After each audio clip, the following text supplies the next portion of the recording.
Nadie.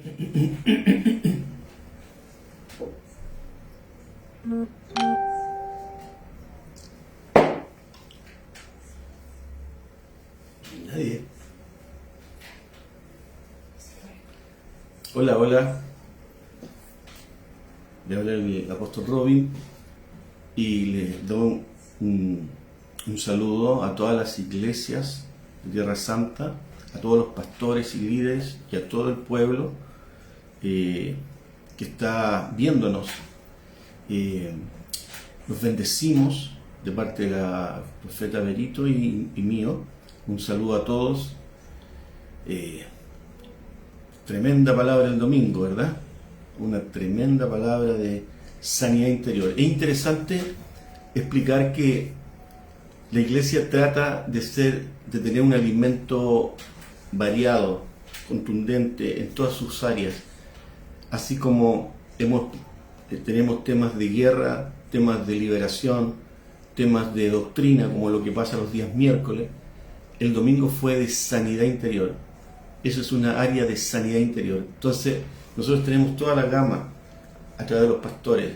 Nos interesa que usted crezca equilibrado, con alimentos de todo tipo. Y estuvimos tratando el día miércoles, es un miércoles doctrinal, estuvimos hablando de las diferencias entre la ley y la gracia, ¿se acuerda? También estuvimos hablando del propósito de la ley y descubrimos un montón de detalles importantes, como el fin de la ley es Cristo. El fin que tuvo la ley era llevarte a Cristo, que era superior, era el único que podía hacerlo. Y también terminamos hablando de la verdadera justicia. ¿Se acuerdan? Hoy día el tema que traemos se llama propósitos supremos, no sé si lo quieren anotar, propósitos supremos que muestra la Biblia y que deberíamos conocer. Deberíamos conocer en más profundidad, hay temas de la Biblia doctrinalmente que deberíamos, como todo esto que estamos haciendo el miércoles, que deberíamos conocer para que la persona de Cristo y la fe aumente y nos vaya muy bien. Muchas veces hay cosas que ignoramos. Entonces la Biblia es la palabra escrita de Dios. Eso lo enseñamos hace poco, tiempo atrás. La Biblia es la palabra escrita de Dios y Cristo es la palabra encarnada de Dios. Por lo tanto, de acuerdo con la palabra de Dios escrita, los propósitos supremos se revelan en todo lo que Dios ha hecho o hará, desde el comienzo de la creación hasta la más lejana eternidad. Y uno de los supremos propósitos, porque hay más de uno, y que hay que reconocer para caminar en victoria, es la manifestación de la gloria de Dios, y su magnificencia. Repítalo conmigo. Uno de los propósitos supremos dentro de la Biblia es la manifestación de la gloria de Dios y su magnificencia. Vaya conmigo a Primera de Crónicas 29:11. 29:11. Primera de Crónicas 29:11. Dice: tuya es, oh Jehová, la magnificencia y el poder, la gloria, la victoria y el honor, porque todas las cosas que están en los cielos y en la tierra son tuyas. Y es importante saber esto. Oh Jehová es el reino y tú eres excelso sobre todo. Cuando tú entiendes quién es el que te apoya, quién es el que te avala, quién es tu cobertura, tu vida espiritual empieza a cambiar. Entonces es importante entender estos principios, por eso que se llama propósitos supremos, que muestran la Biblia y que deberíamos conocer en profundidad. Tuya es, oh Jehová, la magnificencia, el poder, la gloria, la victoria y el honor, porque todas las cosas que están en los cielos y en la tierra son tuyas. Tuyo, oh Jehová, es el reino y tú eres excelso sobre todos. Entonces, para este propósito fueron creados los ángeles. Fue diseñado el universo material, la naturaleza, que es como un reflejo de su gloria según la Escritura, y también hay que tomar en cuenta la creación del hombre a imagen y semejanza de Dios. Para Dios, el manifestar su gloria es expresar y revelar la verdad de quién es Él, el alcance que tiene su poder, que todo parte por Él. Entonces, cuando nosotros sabemos que todo parte por Él, ese es el papá que tenemos. Ese es el Abba Padre que tenemos. Por lo tanto, ¿quién contra nosotros puede decirnos si Él está con nosotros? Entonces, para Dios el manifestar su gloria es expresar y revelar la verdad de quién es Él, que tiene una infinita capacidad de bendición para nosotros. ¿Por qué? Porque mientras más comprende el hombre la gloria de Dios, mayor será la bendición que enriquezca su existencia. Mientras más sepamos quién es el Señor, quién es el que está con nosotros, quién es nuestro Padre, quién es el que hace toda esta magnificencia, nosotros vamos a caminar confiados y no vamos a temer de las circunstancias que se nos presenten, porque Dios es más poderoso que todo y Él me está mostrando la personalidad profunda que tiene Dios. El Salmo 19:1, Salmo 19:1 dice: los cielos cuentan la gloria de Dios y el firmamento anuncia la obra de sus manos. O sea, aquí ya Dios nos está mostrando a través de su escritura el alcance que tiene nuestro Dios, que Él dice que los cielos cuentan la gloria de Dios y el firmamento anuncia la obra de sus manos. O sea, Él fue el creador de todo eso. Imagina el tamaño de Dios que tenemos. Es más grande que tu problema, es más grande que tu depresión, es más grande que tu amargura, es más grande que tus sentimientos que están bajoneados. Él es más grande que todo y puede cambiar todo en tu vida. Isaías capítulo 40, versículos 12 al 15. 12 y 15. Dice: ¿quién midió las aguas con el hueco de su mano? Para que tenga una idea más o menos del tamaño de Dios que tenemos. ¿Quién midió las aguas con el hueco de su mano? Y los cielos con su palmo. Con su palmo esto. Con 3 dedos juntó el polvo de la tierra. Con 3 dedos. Y pesó los montes con balanza y con pesas los collados. Versículo 15. He aquí que las naciones le son como la gota de agua que cae de un cubo. ¿Ha visto un cubo cuando empieza a gotear? Eso es, dice, he aquí que las naciones le son como la gota de agua que cae del cubo, y como menudo polvo en las balanzas le son estimadas. He aquí que hace desaparecer las islas como polvo, para que sepa quién es nuestro Dios. Y el 21 dice: ¿no sabéis? ¿No habéis oído? ¿Nunca os lo han dicho desde el principio? ¿No habéis sido enseñados desde que la tierra se fundó? 22. Él está sentado sobre el círculo de la tierra, cuyos moradores son como langostas. Él extiende los cielos como una cortina, los despliega como una tienda para morar. Entonces la pregunta es, si usted se le revela quién es este Dios y todo el alcance que tiene, que hizo los firmamentos, el universo y todo eso, usted no se va a achacar cuando tenga una situación puntual, porque va a acudir al Dios que superó, que hace cosas extraordinarias y que se escapan a nuestra mente humana finita. Él es sobrenatural y pudo hacer muchas cosas tremendas. Por eso que estoy buscando estos ejemplos.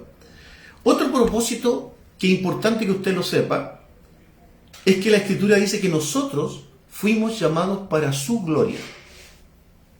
Nosotros fuimos llamados y creados para su gloria. No para vivir independientemente o como queramos. No, hay un propósito detrás de todo. ¿Y dónde está eso? Isaías, capítulo 43, versículo 7. Isaías 43, 7. Entonces hemos visto la magnificencia de Dios, la gloria del Señor, y ahora estamos entendiendo que también fuimos llamados para su gloria. Todos los llamados de mi nombre, dice Isaías 43, 7, todos los llamados de mi nombre, para gloria mía los he creado. ¿Lo dice conmigo? Todos los llamados de mi nombre, para gloria mía los he creado, los formé y los hice. Pero Él, te digo, Él no quiere que esto quede aquí nomás. Él te llamó a ti y a mí para la gloria de Él, pero también dice el versículo 9, congréguense a una todas las naciones y júntense todos los pueblos. ¿Quién de ellos hay que nos dé nuevas de esto? O sea, ¿quiénes están preparados y entienden este llamado que tienen un propósito para hablarle a las naciones, para influenciar al mundo? Dice, presenten sus testigos y justifíquense, oigan y digan, verdad es. ¿Qué es lo que es verdad? Lo que Dios hemos visto, lo que Él nos enseña, quién es Él, el alcance que tiene. Entonces el versículo 10 dice, vosotros sois mis testigos, dice Jehová, y mi siervo que yo escogí para que me conozcáis, creáis y entendáis que yo mismo soy. Antes de mí no fue formado Dios, ni lo será después de mí. O sea, mira las palabras y las de confirmación. Versículo 11. Yo Jehová, y fuera de mí no hay quien salve. Por eso Jesús dijo en Juan 10:30, yo y el Padre uno somos. Porque aquí hay una figura que Dios está anunciando, que el Dios trino, que es el mismo ayer, hoy y por siempre, que es el mismo que tiene salvación y que no hay otro. Por lo tanto, ya estaba mostrando una figura. Él, el Padre, el Hijo y el Espíritu Santo son seres claramente separados, pero están perfectamente unidos en poder, en gracia y en propósito. Juan 10:30 dice, yo y el Padre uno somos. Por eso te dice, fuera de mí no hay quien salve. No hay otro que salve, no hay otro en cual hay salvación. Lo vamos a ver más adelante. Pero Jesucristo es la imagen del Dios invisible. Repítalo conmigo. Jesucristo es la imagen del Dios invisible. En el fondo, entonces, nuestro Señor Jesucristo es el supremo tema de la Biblia.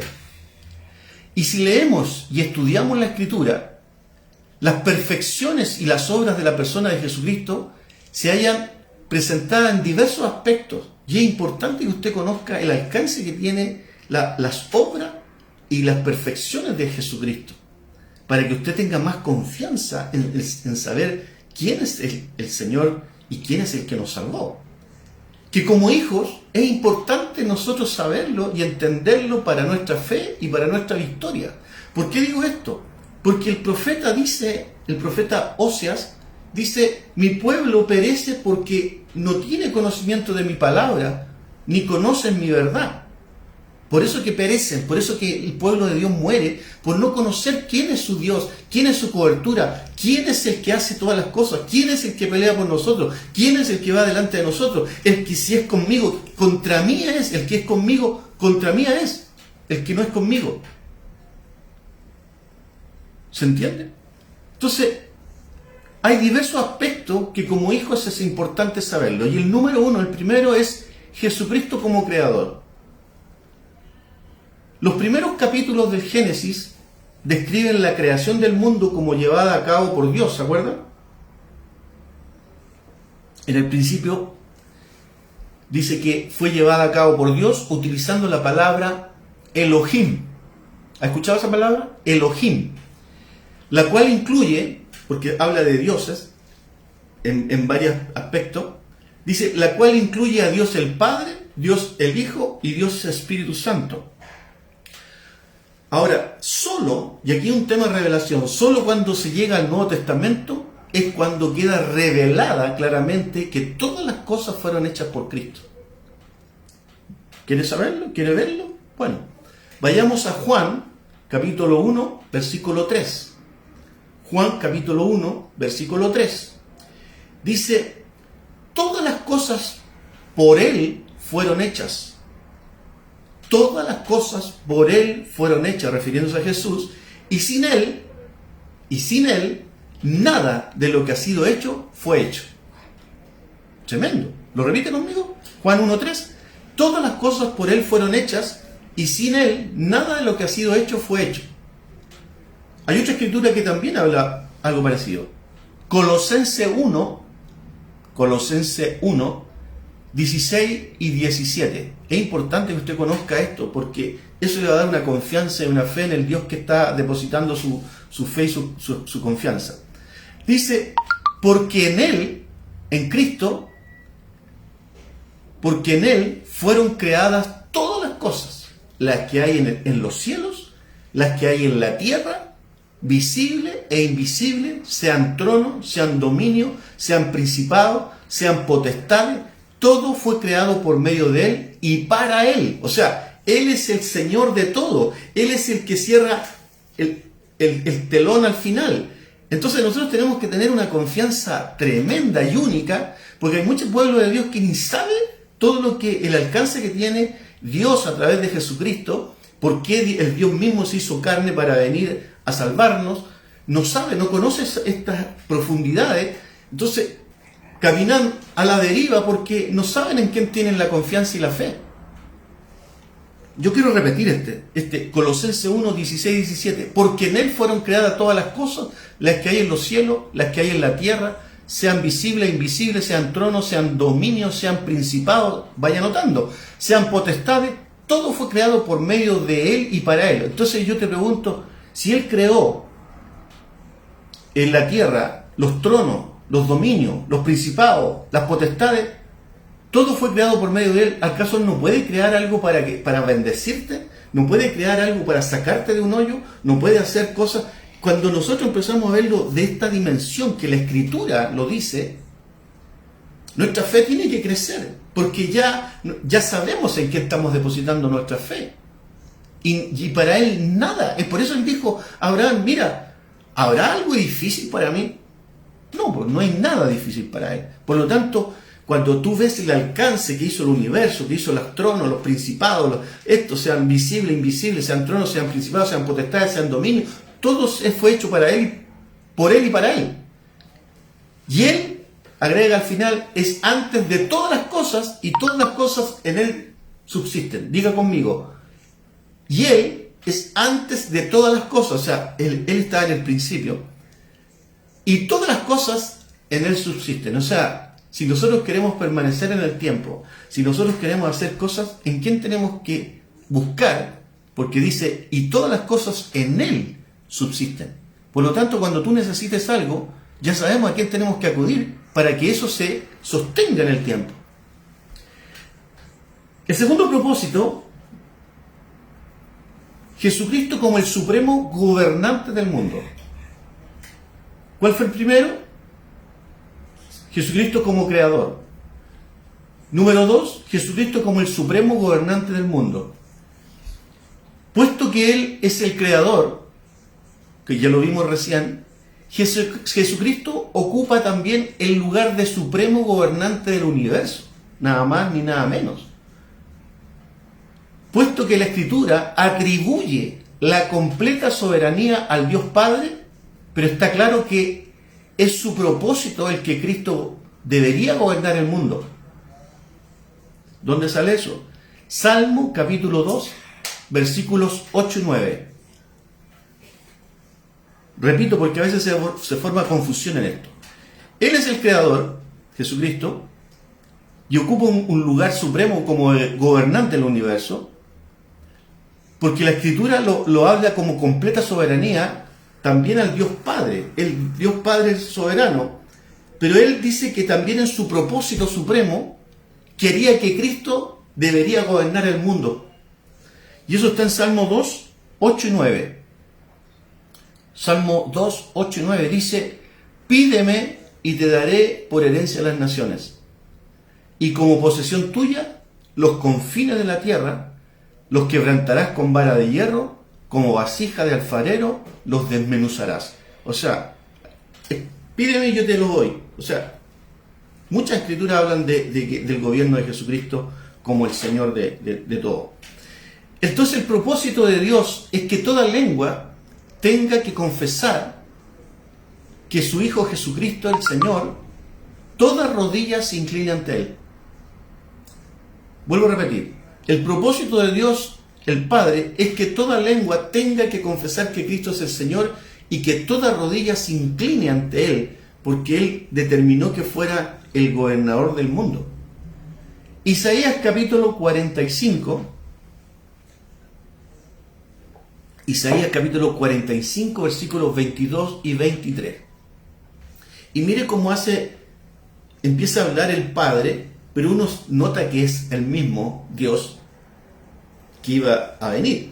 Dice, mirad a mí, dice el Señor, y sé salvo todos los términos de la tierra, porque yo soy Dios y no hay más. Y eso tiene que tenerlo claro usted, que no hay más, que Él es el único Dios, los demás son ídolos. Entonces, mirad a mí y sé salvo todos los términos de la tierra, porque yo soy Dios y no hay más. Por mí mismo hice juramento, de mi boca salió palabra de justicia y no será revocada, que a mí se doblará toda rodilla y jurará toda lengua. Y si usted lo analiza, ¿a quién se le atribuye esta palabra? Está hablando el Padre acá. Está hablando en el Antiguo Testamento. Y dice, por mí mismo hice juramento. ¿Cuál? Que de mi boca salió palabra de justicia y no será revocada. O sea, nadie la puede, se va a cumplir sí o sí. Que a mí, está hablando él, primera persona, se doblará toda rodilla y jurará toda lengua. ¿Dónde está la confirmación? En el Nuevo Testamento lo confirma. ¿Dónde? Filipenses capítulo 2, versículos 9 al 11. Filipenses 2, versículos 9 al 11. Es importante, vuelvo a repetir, que esto es doctrina. Debe saber estas cosas para que entienda y nadie le meta el dedo en la boca y camine así como a la deriva. Filipenses dice, por lo cual Dios también le exaltó, está hablando de Jesús, hasta lo sumo, y le dio un nombre que es sobre todo nombre, para que en el nombre de Jesús se doble toda rodilla de los que están en el cielo y en la tierra y debajo de la tierra, y toda lengua confiese que Jesucristo es el Señor, para la gloria de Dios el Padre.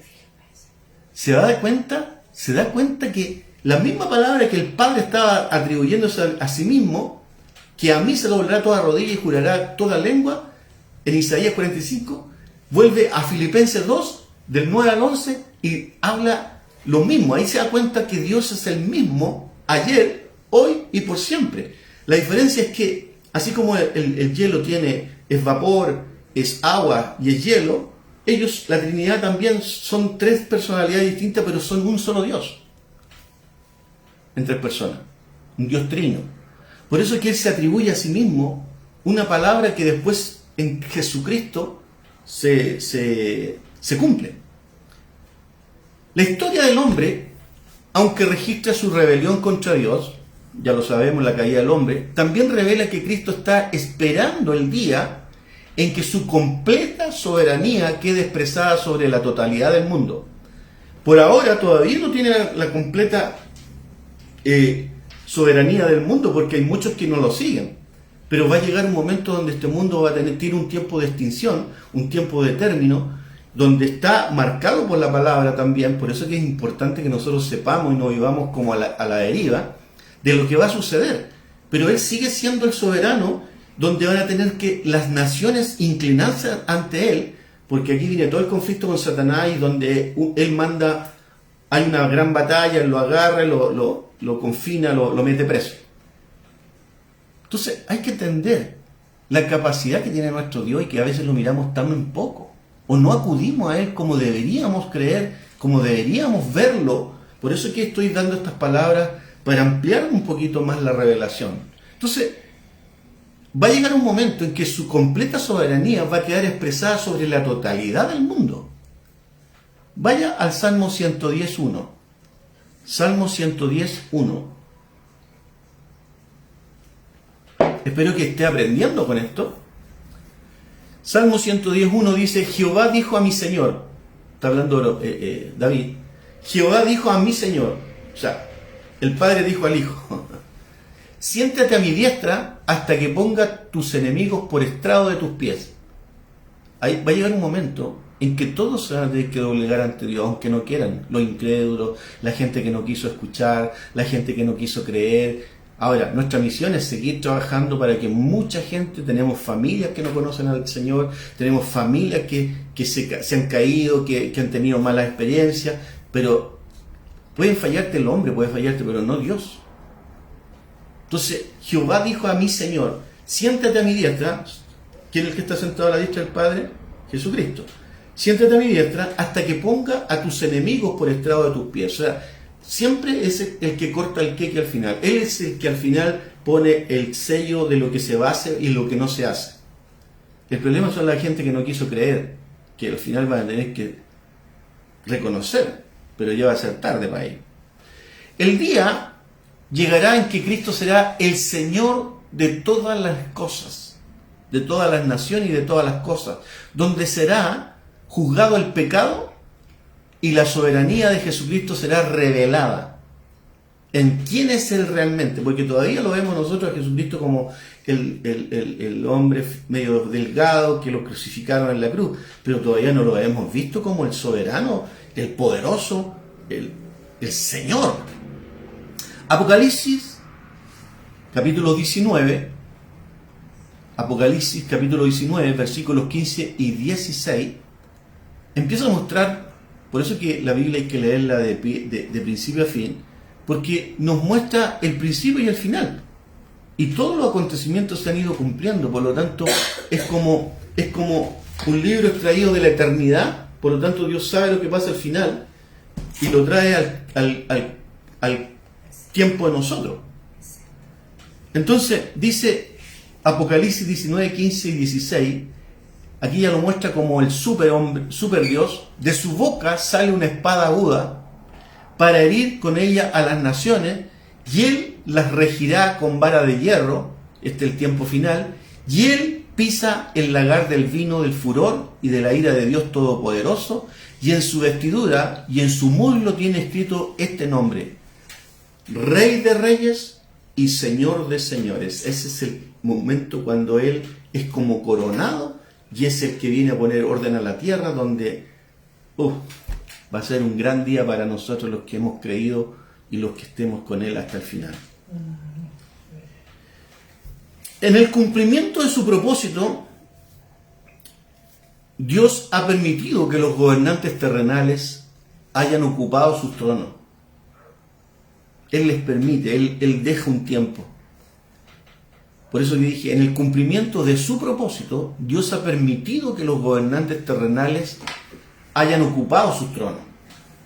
Por ejemplo, hay grandes naciones e imperios que se han levantado a través del tiempo, pero que han caído, tales como Egipto, fue un momento una gran potencia, Asiria, Babilonia, el imperio medo-persa, Grecia, Roma, pero el reino final, el de Jesucristo, será el reino procedente de los cielos, sobre el cual Cristo va a reinar para siempre. Entonces usted tiene que saber estas cosas, que a pesar de que hubieron reinos poderosos e imperios acá en la tierra, hay uno que se va a levantar como el soberano y que todas las naciones van a tener que inclinarse ante él, porque va a ser demasiado el poder que se va a manifestar como el rey, como el rey. Él viene en gloria, Él viene como rey, Él ya vino como siervo, Él pagó el pecado como hombre, pero ahora a la vuelta viene como rey y viene a poner orden. Entonces, el reino final será el reino procedente de los cielos, sobre el cual Cristo va a reinar. ¿Dónde está eso? Daniel, para que vea que esto fue predicho en el Antiguo Testamento antes, muchos años antes. Daniel capítulo 7, versículos 13 y 14.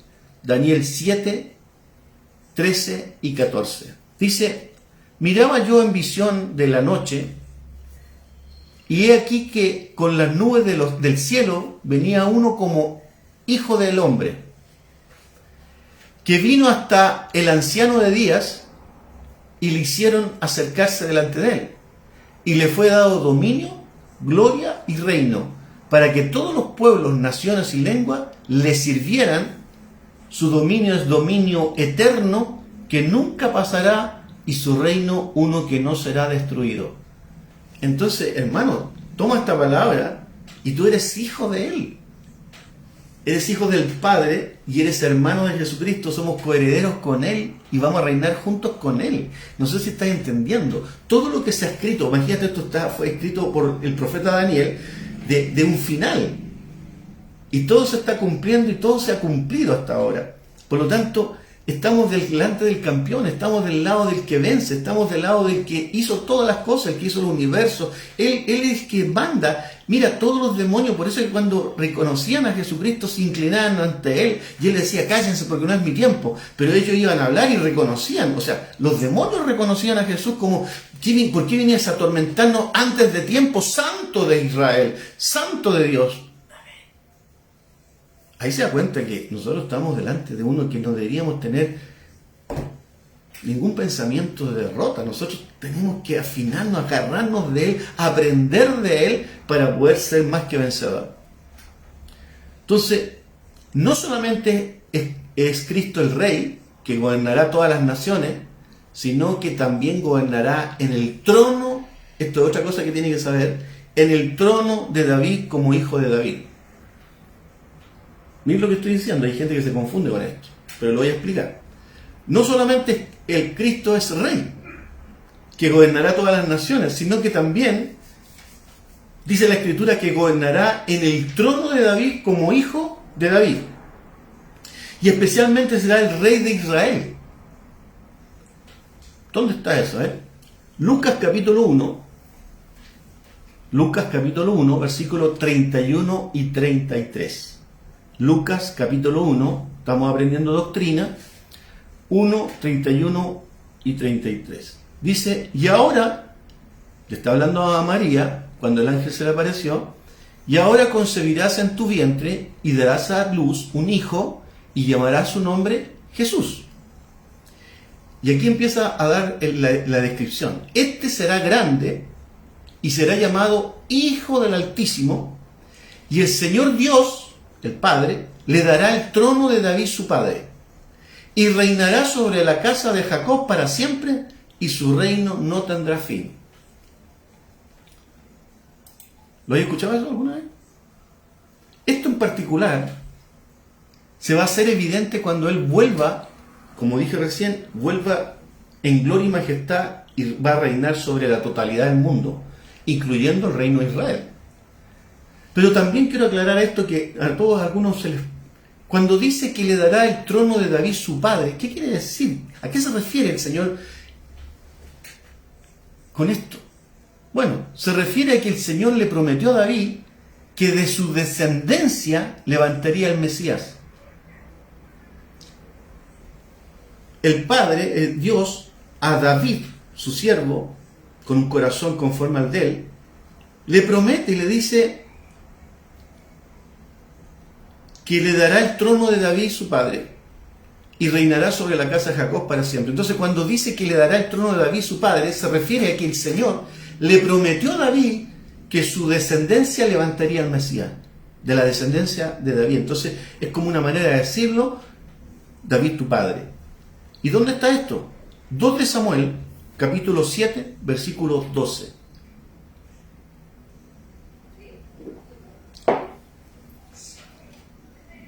2 de Samuel, capítulo 7, versículo 12, espero que esté aprendiendo.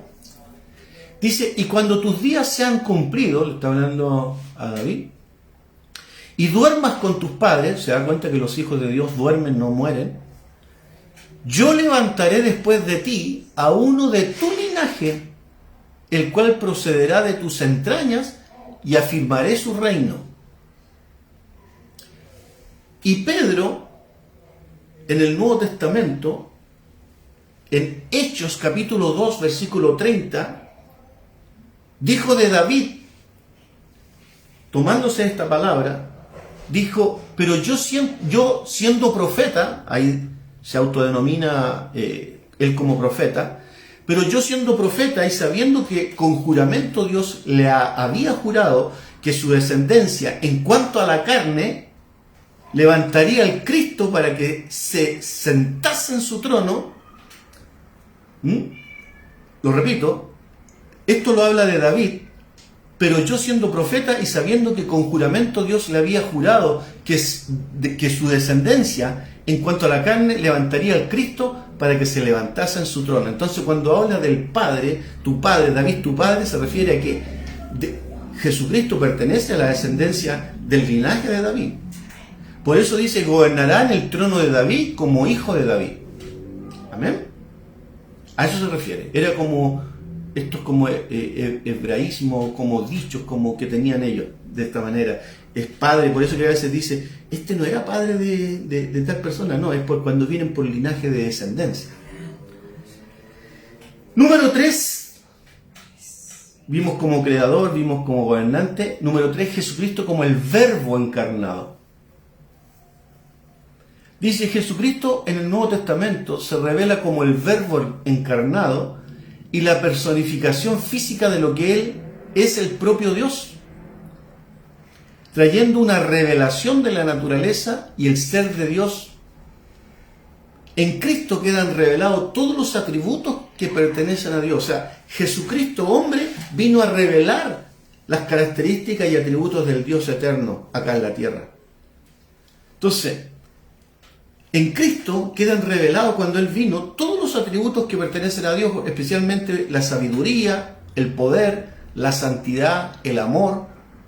Entonces, cuando uno conoce a Dios, cuando conoce la santidad, no puede creer una tontera como que Jesús anduvo con María Magdalena y que tuvieron hijos. No puede creer eso porque Él no podía hacer eso si era santo. Él no podía, a no ser que se hubiera casado. Pero ese no era el fin que tenía acá en la tierra. Él no podía haber fornicado, imposible. Porque iba contra. Hasta el día de hoy, usted sabe que los judíos no tienen relaciones matrimoniales producto de que por el Dios que tienen. Imagínense en ese tiempo. Entonces, en Cristo quedan revelados todos los atributos que pertenecen al Padre, a Dios el Padre. Él lo vino a revelar acá en la tierra, especialmente su sabiduría, poder, santidad, amor. Entonces, mediante el Señor Jesucristo, los hombres, de alguna manera, pueden conocer a Dios en una forma mucho más precisa y detallada que en cualquier otra forma de la revelación divina. Él lo vino a mostrar. Por eso que dijo, el Padre y Dios, uno somos. Jesucristo es el Verbo. Juan 1. Dice, en el principio era el Verbo, ¿se acuerdan? Juan 1. En el principio era el Verbo, o la palabra, o el logo, y el Verbo era con Dios, y el Verbo era Dios. O sea, la palabra que fueron hechos, creada los cielos y la tierra, era Jesucristo, era Cristo. Versículo 14 dice, y aquel Verbo, de Juan 1, versículo 14, y aquel Verbo fue hecho carne y habitó entre nosotros y vimos su gloria, gloria como del unigénito. Y cuando dice unigénito es porque es el único en su clase de esta manera que viajó del cielo, del Padre lleno de gracia y de verdad. Cuando dice después primogénito es porque era el primero de muchos como Él, pero en esa clase, en esa dimensión, Él fue el unigénito, porque no hay otro como Él que descendió del cielo para venir a ser como hombre. No se olvide que el semen divino fue depositado en María por el Espíritu Santo, por lo tanto es el único en su clase.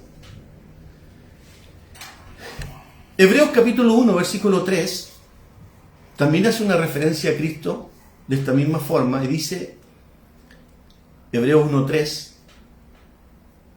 el cual siendo el resplandor de su gloria, del Padre, y la imagen misma de su sustancia, y quien sustenta todas las cosas con la palabra de su poder, habiendo efectuado la purificación de nuestros pecados por medio de sí mismo, se sentó a la diestra de la majestad en las alturas. Se da cuenta que, si uno empieza a profundizar, se da cuenta que el Padre ponderó a Jesucristo y Él es el mismo encarnado, que es Dios mismo. Porque lo mismo que Él lo declara como que Él lo dijo, es lo mismo que se cumple en Jesucristo después. Se doblarán ante mí toda rodilla, y después sabemos que en Jesucristo, yo soy el mismo ayer, hoy y por siempre, no va a haber otro Dios aparte de mí, y sabemos que Él no comparte su gloria. Por lo tanto, ahí se da cuenta usted que Dios es el mismo ayer, hoy y por siempre, que el Padre y el Hijo son uno solo, el mismo. El que me ha visto a mí ha visto al Padre. Por lo tanto, vemos que es un propósito fundamental de Dios revelarse a sí mismo y a sus criaturas mediante Jesucristo. Y el último, número 4, vimos a Jesucristo como creador, como gobernador, y ahora lo queremos ver como salvador. En el drama de la historia comenzando con la creación del hombre y la caída, y el fin con los nuevos cielos y la nueva tierra. Repito, Jesucristo como Salvador, en el drama de la historia comenzando con la creación del hombre, la caída y el fin con los nuevos cielos y la nueva tierra, la obra de Jesucristo como Salvador es un tema también fundamental en la Escritura. Lo hemos estado viendo. Cristo es la simiente o el semen prometido que conquistaría a Satanás. ¿Dónde está eso? En Génesis 3.15. Génesis 3.15. Es una escritura muy conocida, no todos la entienden, pero dice: y pondré enemistad entre ti y la mujer, y entre tu simiente y la simiente suya, y ésta te herirá en la cabeza, y tú la herirás en el calcañar o el talón, que quiere decir. Entonces, Génesis 3.15 ha sido visto tradicionalmente por los judíos y por nosotros los cristianos como el primer anuncio de un Salvador para la humanidad. Y ha sido llamado incluso protoevangelio. La palabra proto significa primer. Entonces sería protoevangelio o primer evangelio. Las alusiones de esto en el Nuevo Testamento incluye que están en Romanos capítulo 16, versículo 20, que es muy pegado a esto. Romanos 16, 20, que dice: y el Dios de paz aplastará en breve a Satanás bajo vuestros pies, que es más o menos lo mismo. La gracia de nuestro Señor Jesucristo sea con vosotros. Entonces, ya en ese tiempo, en el primer capítulo, estamos hablando de Génesis 3, ya venía anunciando este nuevo evangelio, que es que Dios tenía una promesa que iba a mandar en algún tiempo un Salvador. Alguien que iba a derrotar a Satanás, iba a derrotar el pecado, y por eso se le llama el protoevangelio o el primer evangelio. Y que Dios lo establece a través de Jesucristo, y dice: el Dios de paz aplastará en breve a Satanás bajo vuestros pies. Y eso está en Romanos 16, 20. Entonces, en el Antiguo Testamento, Cristo ya venía siendo anunciado, y aparece descrito como el siervo de Jehová, o el ángel de Jehová, quien echará sobre sí los pecados de la totalidad del mundo. O sea, ya Dios tenía en su mano el plan maestro de que nosotros íbamos a fallar, por lo tanto tenía un plan para salvar a la humanidad. Y sabía que su Hijo, en su Hijo, Él iba a echar el pecado de todo el mundo, la totalidad de los pecados del mundo. Y eso está escrito en la palabra. También 700 a 800 años antes de que viniera Cristo, para que usted sepa cómo se cumplen las profecías. Dios, que se mueve en la eternidad, conoce lo que va a pasar mañana y sabe lo que va a pasar en 10 años más y en 100 años más, y sabe todo. Isaías 53, capítulo 4 al 6, Isaías 53, 4 al 6, dice: ciertamente llevó Él nuestras enfermedades. Mire, todavía ni pasaba esto y lo anunciaron. Ciertamente Él llevó nuestras enfermedades y sufrió nuestros dolores, y nosotros le tuvimos por azotado, por herido de Dios y abatido. Mas Él herido fue por nuestras rebeliones y molido por nuestros pecados. Y el castigo de nuestra paz fue sobre Él, y por su llaga fuimos nosotros curados. Ahí se cumple en Jesucristo extraordinariamente la palabra 700 y tantos años antes de que Jesucristo viniera a la tierra, de que Jesús naciera. O sea, ya entendemos que el Cristo siempre estuvo, en la persona de Cristo, pero después se hace carne, tuvo que entrar. ¿Se acuerda cuando enseñamos que me preparaste el cuerpo para entrar, porque antes hacían sacrificio de animales y eres el cordero que pagó el pecado de todos nosotros, etcétera, etcétera? Entonces, por eso que dice: Él fue molido por nuestros pecados, el castigo de nuestra paz fue sobre Él, y por su llaga nosotros fuimos curados, fuimos sanados, porque Él pagó el precio de eso. Juan, capítulo 1, versículo 29, lo marca, esta misma escritura la resume Juan Bautista, y dice en Juan 1:29, el siguiente día vino Juan, el Bautista, a Jesús, que venía a él, y dijo, he aquí el Cordero de Dios que quita el pecado del mundo. Esto es lo que estaba siendo anunciado por el profeta Isaías. Entonces, como sacrificio por el pecado, Él tiene que morir sobre la cruz y tiene que sufrir el juicio, hermano. Por eso es que es importante entender esto, porque nosotros no seamos tan livianitos con seguir a Dios, que vamos a la iglesia, nos vamos a la iglesia, que no, si Jesucristo dijo, yo creé en la iglesia, no eludan mi iglesia. Es ahí donde yo les enseño doctrina, es mi camino, mi dirección, lo que voy a hacer. Ahí te marcan el carácter, ahí te enseñan, te dan herramientas. Entonces, Él tiene que morir sobre la cruz y sufrir el juicio del pecado de todo el mundo conforme a la Escritura. ¿Dónde está eso? 1 Corintios capítulo 15, versículos 3 y 4. 1 Corintios 15, 3 y 4 dice, porque primeramente os he enseñado lo que asimismo recibí. Está hablando Pablo. Que Cristo murió por nuestros pecados conforme a la Escritura, y que fue sepultado y que resucitó al tercer día también conforme a la Escritura. Y también por este tremendo sacrificio Él nos demanda algo a nosotros, al pueblo de Dios. ¿Y dónde está eso? En 2 de Corintios capítulo 5 versículos 19 al 21. Ya que Él dice, murió por nuestros pecados conforme a la Escritura, y que fue sepultado y que resucitó al tercer día conforme a la Escritura, también por este tremendo sacrificio nos demanda algo, que está en 2 de Corintios 5, 19 al 21, y que dice que Dios estaba en Cristo en ese momento, reconciliando consigo al mundo. Dios estaba en Cristo, el Padre estaba en Cristo en ese momento, reconciliando consigo al mundo, no tomándole en cuenta a los hombres sus pecados, y nos encargó a nosotros, ¿a quién? A ti, a mí.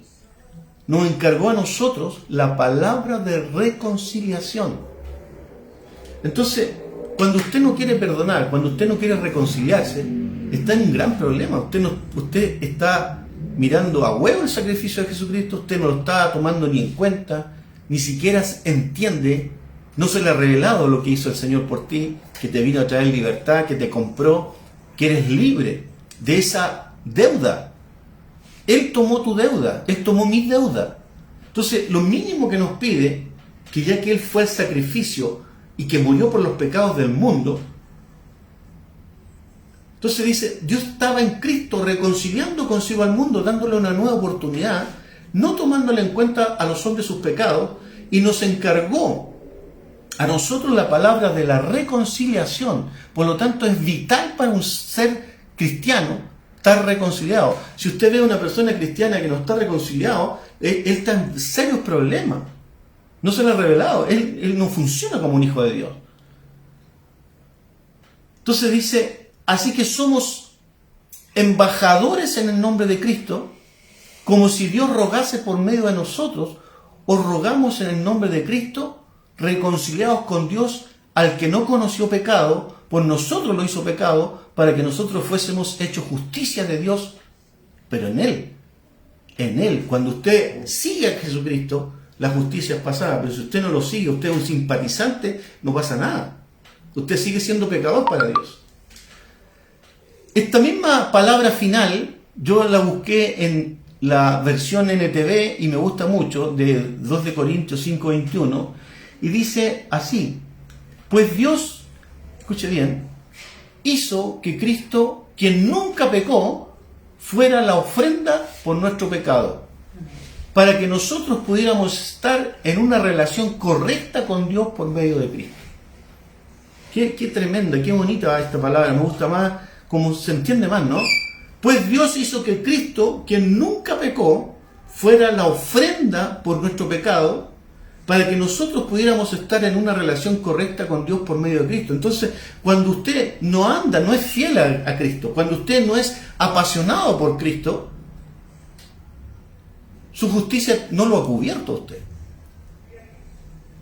La justicia de Cristo que pagó por nosotros no le es imputada a usted, porque esto es a los que andan conforme al propósito de Cristo, es a los que andan conforme al Espíritu y no a la carne.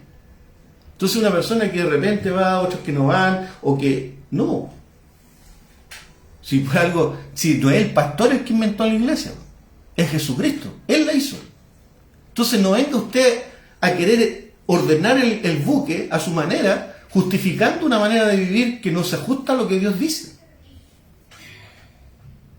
Pues Dios hizo que Cristo, que nunca pecó, fuera la ofrenda por nuestros pecados, para que nosotros pudiéramos estar en una relación correcta con Dios por medio de Cristo. Y si no lo hacemos, entonces no estamos en una relación correcta con Dios. Nuestro Señor Jesucristo como Salvador no solamente es el sacrificio por el pecado, sino también nuestro sumo sacerdote. ¿Y qué significa esto para nosotros? Que Él sea el sumo sacerdote.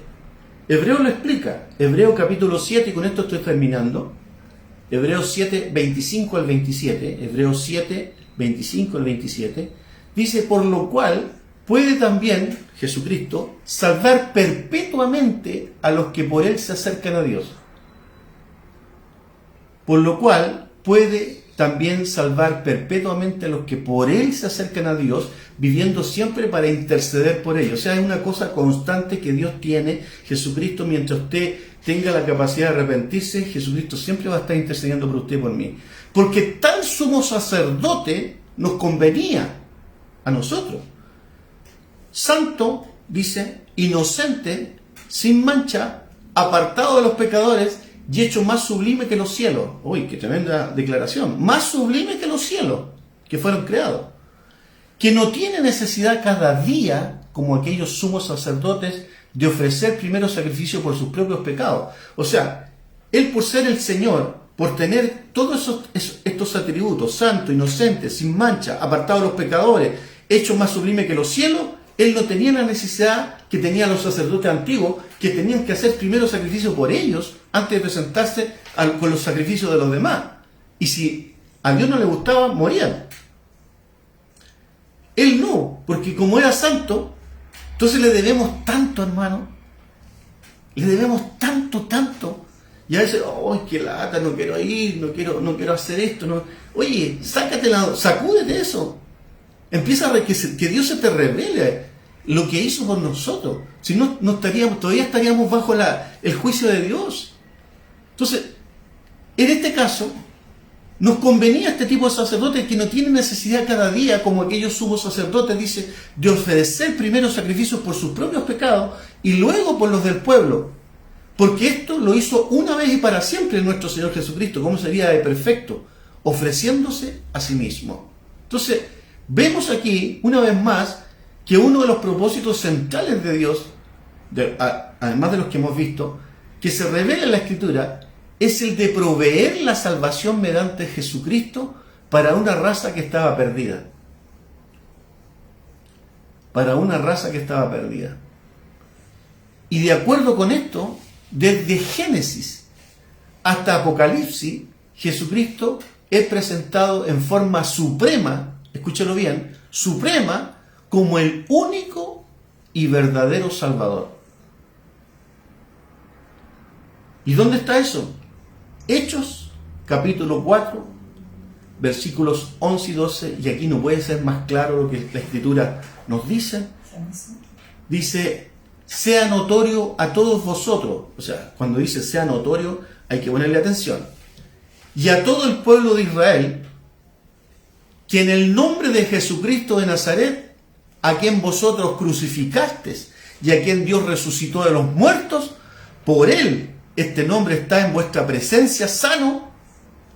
Este Jesús es la piedra reprobada por vosotros los edificadores, la cual ha venido a ser del ángulo, y agrega, y en ningún otro hay salvación, porque no hay otro nombre bajo el cielo dado a los hombres en que podamos ser salvos. Y en ninguno otro hay salvación, porque no hay otro nombre bajo el cielo dado a los hombres en que podamos ser salvos. No hay otro nombre. No hay otro nombre. No es María, no es los discípulos, no es son los apóstoles, no es Pedro, no es Buda, no es Mahoma. Es Jesucristo. Y la misma, Él es el perfecto. Él es el único santo. Él es el único sin mancha. Él es el único que podía dar su vida en rescate por todos nosotros. En ningún otro hay salvación, porque no hay otro nombre bajo el cielo dado a los hombres en que podamos ser salvos. Hechos capítulo 4, versículo 11 y 12 está esta palabra. El 12 es la parte donde dice, en ninguno otro hay salvación. Pero lo quise hacer un poco más de antes para que viera que el Señor dice, sea notorio a todos vosotros y a todo el pueblo de Israel, que en este nombre de Jesucristo de Nazaret, a quien vosotros crucificasteis y a quien Dios resucitó a los muertos, para que vea el poder que tiene, por Él este nombre está en vuestra presencia sano hoy día. Este Jesús es la piedra reprobada por vosotros los edificadores, la cual ha venido a ser el ángulo. Y en ningún otro hay salvación, porque no hay otro nombre bajo el cielo dado a los hombres en que podamos ser salvos. Padre, yo te pido en esta hora, Señor, que tú transmitas esta palabra con poder, con gracia, que puedas tocar a cada uno de los que está escuchando, que puedan entender que esto es doctrina, que esta es una palabra que necesitamos aprender, que necesitamos conocer en profundidad, saber los propósitos de la Biblia con Jesucristo, con la gloria del Padre, fuimos llamados para la gloria del Padre, fuimos llamados para anunciar las virtudes, anunciar las magnificencias de Dios, anunciar que Dios es el único Salvador, anunciar que no hay ningún otro debajo del cielo y en la tierra en el cual puedan ser salvos.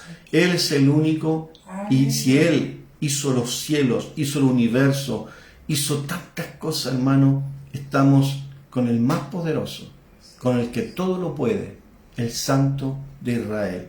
Así que proclama estas verdades, comparte esta palabra y aprende. Si puedes escucharla una y otra vez, es juntarte con la Biblia, con otros hermanos, con otros amigos, y que cada versículo, por eso que los digo tantas veces, para que tú lo anotes y que tú vayas a tu propia Biblia y hagas tus propias notas y que puedas crecer en quién es Jesucristo, qué hizo el Padre, para qué nos llamó. Tantas cosas. Es necesario